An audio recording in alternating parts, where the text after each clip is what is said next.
I'm going to demonstrate how I got these swirly textures in the few pieces that I showed a few days ago.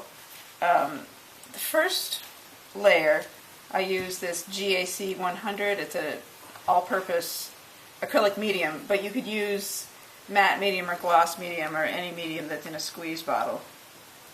And I just make a few scribble marks on my paper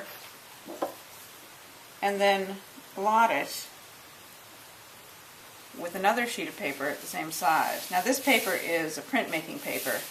It's American Masters printmaking paper from Utrecht, but it's comparable to a hot press watercolor paper. So it has a smooth surface. Alright, so now I have two sheets of paper with the medium on them in this swirly design. So I'm going to let those dry. Now the piece is dry, and I'm going to squeegee on some paint, starting with quinacridone gold. And you can see how where the medium is, it resists the paint.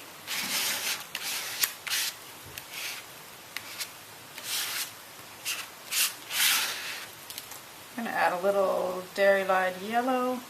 I'm just squeezing the paint out directly on the paper.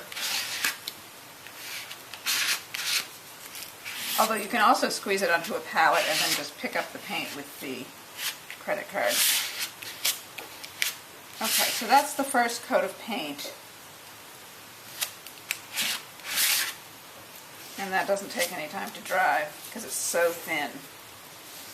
So next what I'm going to do is add another color of paint and use water to make a pattern.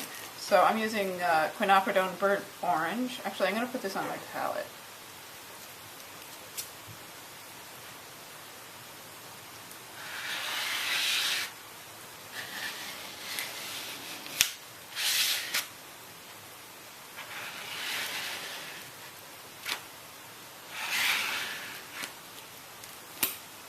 And take a plastic pipette, fill it with water,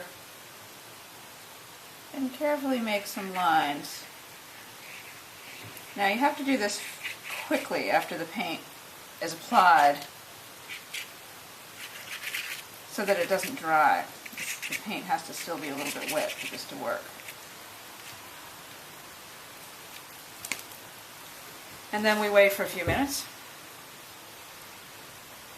And usually I'm working on 2 or 3 at the same time, and I'll put this aside and let the water do its thing instead of waiting around for it. But since we're just working on one, I'm going to wait around for it. Okay, now I'm going to blot up the water.